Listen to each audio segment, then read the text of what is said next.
Mateus 28, 19. Prometo que não vou demorar. Vamos falar sobre o mandato educacional da igreja. Portanto, ide e ensinai, versículo 19. Portanto, ide e ensinai a todas as nações, batizando-as em nome do Pai, do Filho e do Espírito Santo, ensinando-as a observar todas as coisas que eu vos tenho mandado. E eis que estou convosco sempre, até a consumação dos séculos. Amém, queridos? Você pode sentar.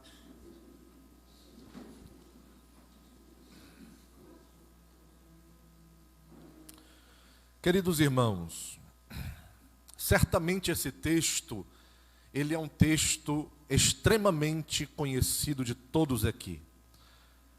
Acredito que faltaria palavras para que eu fizesse alguma consideração nova que viesse a acrescentar neste texto. No entanto, ele muitas vezes é usado dentro do contexto dos eventos missionários, porque ele fala especificamente do mandamento da grande comissão.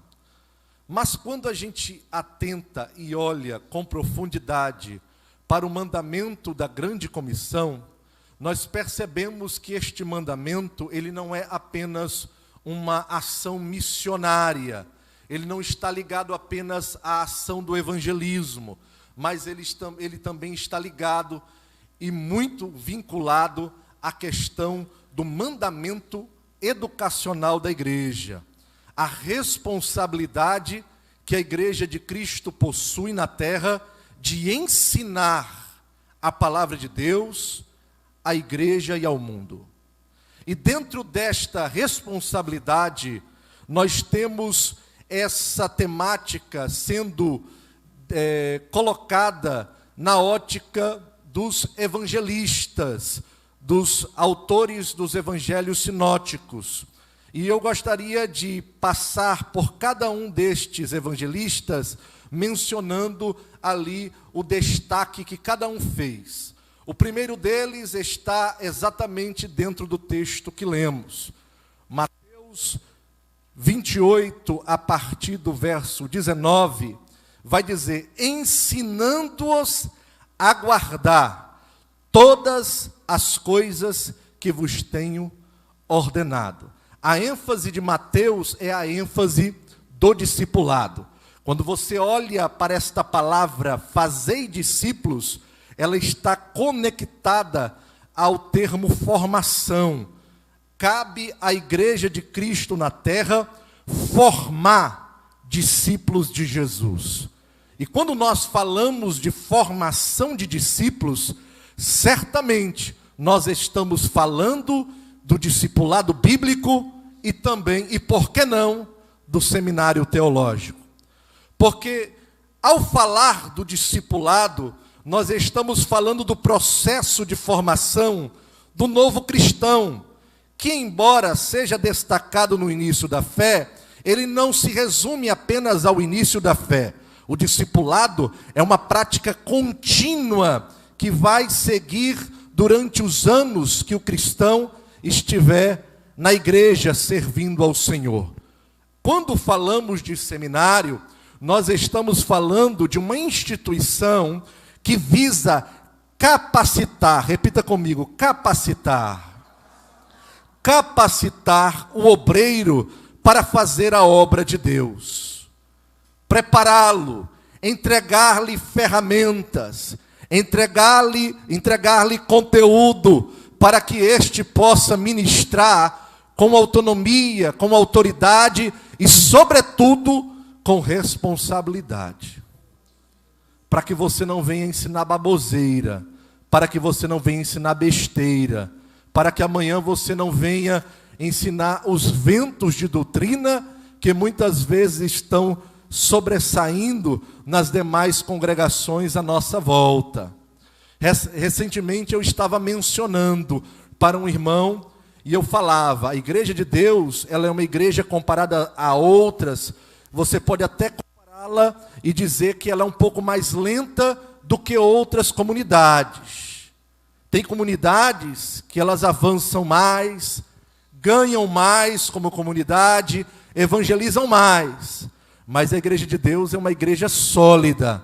Enquanto muitos ministérios começam com fortes ventos, aparentemente de avivamentos, por meio do fim, o ministério se dissipa, o pastor vai embora e as ovelhas ficam desgarradas. A igreja de Deus, ela pode ser até aos olhos de alguns um pouco mais lenta, mas é uma igreja que busca se fundamentar na palavra, que busca se fundamentar nas escrituras, e ela vai caminhando,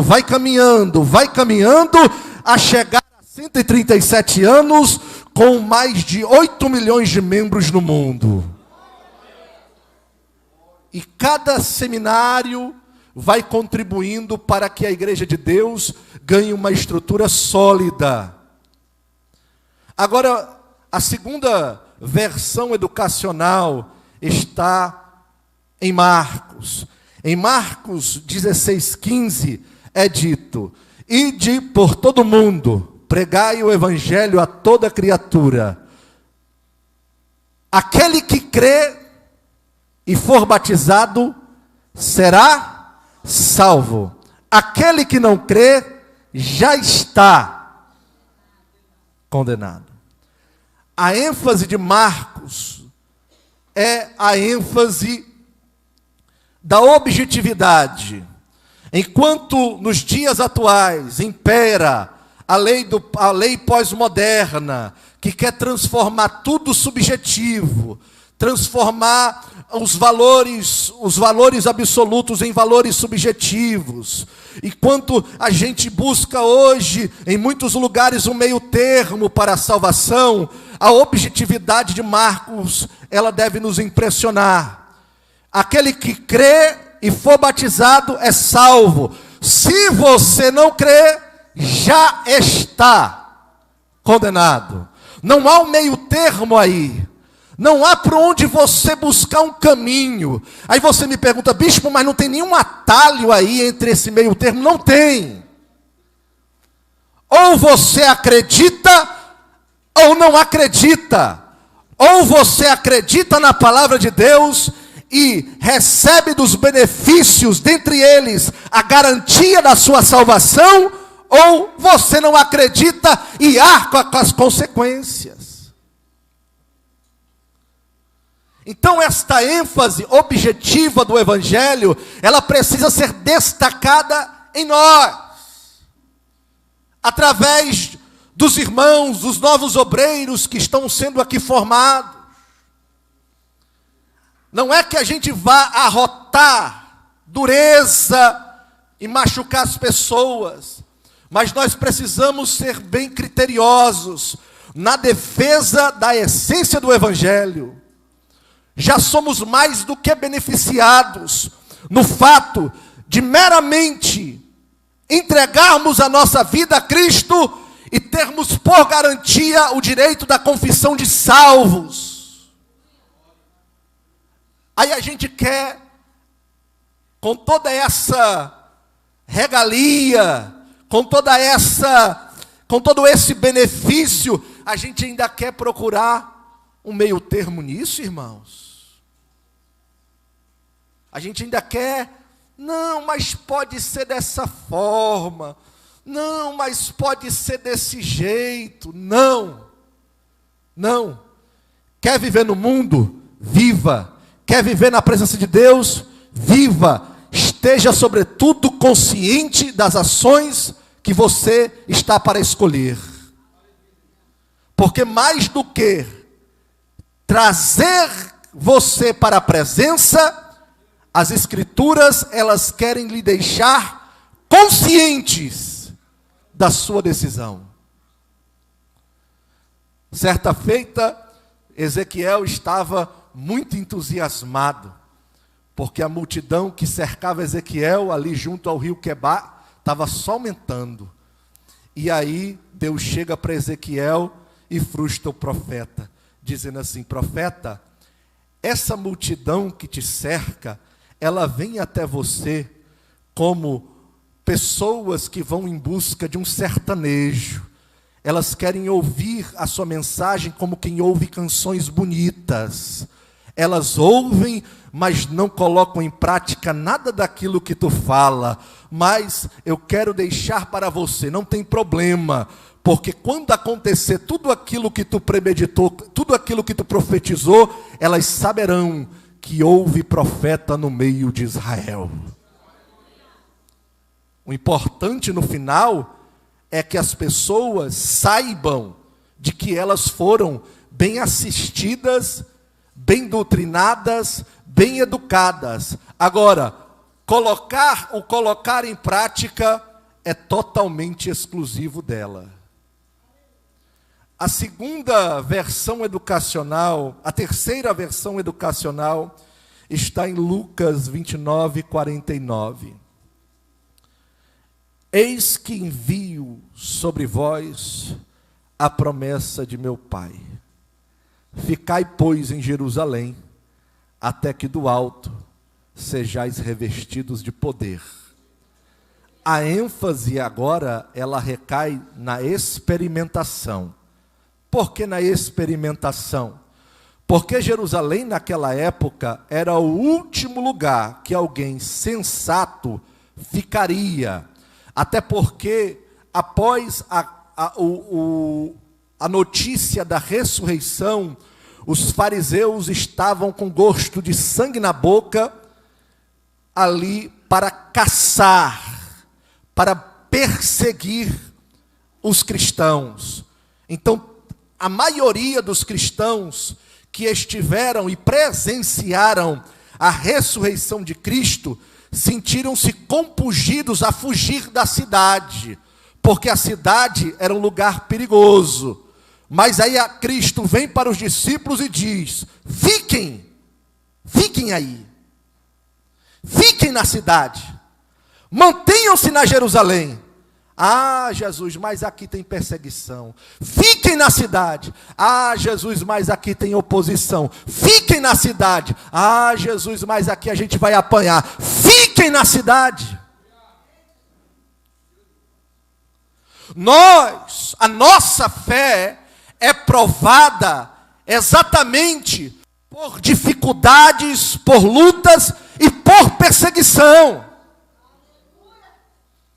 Certamente você que desejar galgar posições no reino de Deus, e eu te aconselho a fazer isso, eu te aconselho a ir mais além, eu te aconselho, fez o básico, faz o médio, fez o médio, faz o bacharel, faz o mestrado. Eu te aconselho a ir mais além, não para que você venha, olha aí, eu sou doutor. Não é para isso, irmãos. Tem gente confundindo uma idolatria a título, só para depois ficar arrotando um bocado de título, e é aquela história, né? A gente tropeça nos fundamentos da humildade e sai arrotando profundidade. Não é para você, pegou esse título, não é para você chegar lá na sua igreja, agora eu sou do básico, agora eu sou teólogo. Olha, agora eu sou inteligente. Aí o pastorzinho que está lá não teve oportunidade de fazer, aí você está na escola dominical, o pastorzinho está lá dando a aula. Pastor, está errado isso aí. Pastor, não é desse jeito não. Eu fiz o seminário. Aí tem muita gente que peca nisso. Irmãos, se é para você crescer, para você encher os peitos e se sentir superior aos outros, fica pequenininho mesmo. É para aquecer, para pinar nariz, para depois pegar o títulozão lá e esfregar na cara dos irmãos, alguns até do líder. Não faça isso. A gente é provado na humildade. Amém? A humildade, ela é provada tanto no elogio quanto na crítica. Não espere o fato de você, pelo fato de ter recebido um título hoje, Não espere que amanhã o pastor vai lhe colocar lá no altar, vai botar um tapetezinho vermelho para você, ele vai tirar o professor da escola dominical e vai botar você agora, afinal você é teólogo. Não espere isso não. É bem capaz de acontecer, sabe o quê? De o pastor esquecer até que você recebeu esse título. De chegar domingo lá e o pastor nem se lembrar de você. Ah, mas aí não pode. Aí não pode. Por que não pode? Jesus está trabalhando os fundamentos do seu caráter. Porque se ele não trabalhar os fundamentos do seu caráter, não adianta de nada a intelectualidade. Não adianta de nada. Você se perde no meio do caminho. Tinha um amigo meu que estava fazendo um seminário, junto comigo. Aí de repente ele foi para uma escola que alguns aqui eu acho que conhecem, é do Spurgeon. Ela é uma escola presbiteriana, batista, né? Menino, o homem se transformou. Do dia para a noite, pentecostal, no monte da oração.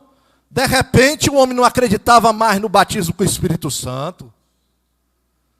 De repente as linhas teológicas mudaram, agora ele era calvinista. Agora ele, aí tinha dia que ele era amilenarista, tinha dia que ele era pós, tinha dia que ele era pré. E era engraçado que às vezes ele queria debater comigo, ele tinha acabado de ler um livro, aí ele vinha na posição de bichão, escondia o livro. Vou perguntar para ele agora, umas perguntas, para saber, para mostrar que sabia. Aí eu disse, também tu acabou de ler agora? Aí tu fica com essa pergunta para mostrar que sabe muito. Em outras palavras, se você não tiver as bases do seu caráter, um conjunto de virtudes firmado em você, irmão, intelectualidade teológica vai ser pedra de tropeço para você. Seja um servo na sua igreja. Permita-se ser experimentado. Permita-se ser perseguido. Permita-se ser esquecido. Você só vai crescer se for assim. Se não for assim, você não cresce. Vai só quebrar a cara no muro, bater a cara no muro. As virtudes são muito mais importantes do que a intelectualidade. E elas só são alcançadas se você permitir ser experimentado pelo Senhor. A quarta versão educacional e última é a versão de Atos dos Apóstolos. E ser-me-eis as minhas testemunhas, ao descer sobre vós o poder do Espírito Santo. Alguns pensam que o poder do Espírito Santo não é necessário. A igreja pentecostal, ela avança por causa do poder do Espírito Santo. Eu sei que muitos de nós, às vezes aqui, que estamos num ambiente acadêmico, somos tentados a olhar para os ambientes tradicionais. Existem ali referências, e boas referências, de pastores, de teólogos. Mas a igreja pentecostal, ela é a igreja que puxa as demais igrejas. Ela é um agente, enquanto as outras denominações caminham ali no fusquinha, bem devagarzinho, a igreja pentecostal no mundo, ela sai alavancando. Por quê? Porque nela há a crença do poder do Espírito Santo. A capacidade espiritual.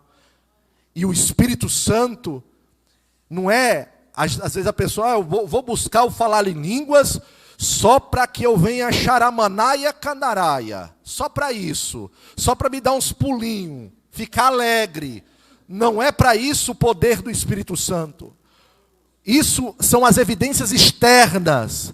E faz parte da alegria no momento pentecostal. Eu não sou contra, eu sou a favor e amo buscar a presença do Espírito Santo e sentir a presença do Espírito Santo. Agora, o que é mais importante de tudo isso são os efeitos que pairam sobre a sua conduta, sobre a sua postura. É a resiliência em face à perseguição. É a autoridade na mensagem. A autoridade se percebe. Quando João Batista pregava, as multidões eram leigas e sabiam, esse homem fala com autoridade. Quando Jesus pregava, as multidões eram leigas e diziam, esse homem fala com autoridade. Os apóstolos em Atos capítulo 4 estavam pregando, Pedro e João, e aí os fariseus ficaram assim, como é que pode? A gente tem um bocado de título, estudou desde criança, e esses homens são pescadores, e falam com essa veemência, falam com essa autoridade, falam com essa capacidade. Certamente eles estiveram com Jesus.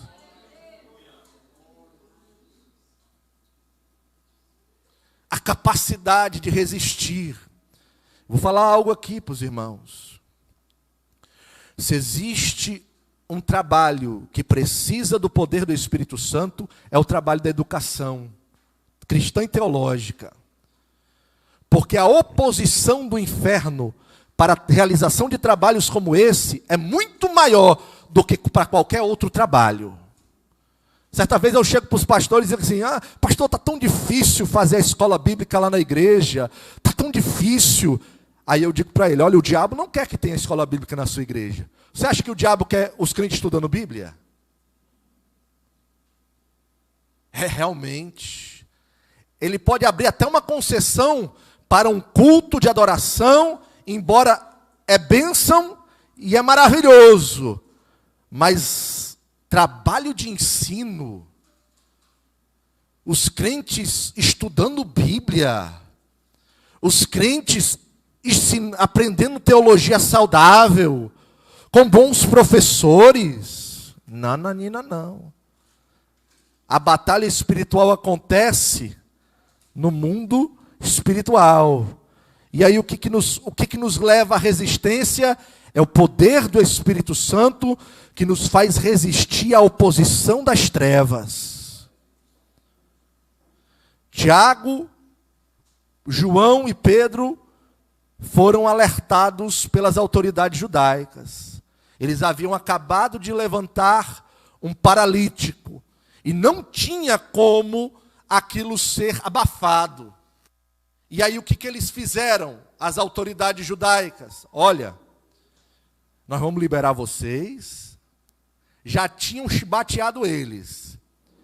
Mas aí quando eles viam que não podiam matar, por causa da multidão que estava toda com eles, aí eles vieram com aquele papinho, nós vamos soltar vocês, viu? Olha como nós somos bons. Mas não falem mais nesse nome. Eu posso até dizer assim, irmãos, eu posso até conjecturar, dizer assim, você pode até continuar fazendo milagre, contanto que o nome de Cristo não seja glorificado, contanto que o nome de Cristo não seja mencionado. O que foi que Tiago e Pedro e João falaram? Julgai se é justo obedecer antes aos homens do que a Deus. Vamos continuar falando do nome de Jesus. O mais importante é o nome de Jesus. Foi Jesus que lhe deu esta oportunidade. Foi Jesus que incentivou o pastor para que você pudesse exercer isso. Outrora, quem éramos nós? Estávamos no mundo, perdidos. Alguns aqui eram maconheiros, outros eram drogados, outros eram prostitutos, outros eram tudo que não prestava, a escória do mundo. O diabo deixou a gente para lá. Não, esse daqui já está morto. Aí veio uma mão poderosa, invisível, e nos tirou do reino das trevas e nos colocou no reino do Filho do seu amor. E hoje Ele te colocou nesta cadeira, na posição entre os príncipes. Tu era marginalizado pelo diabo e hoje você é um príncipe e princesa de Deus, porque Ele fez isso com você. Jesus Jesus. Amém, queridos? Aqui eu quero agradecer a minha oportunidade e Deus abençoe em nome de Jesus.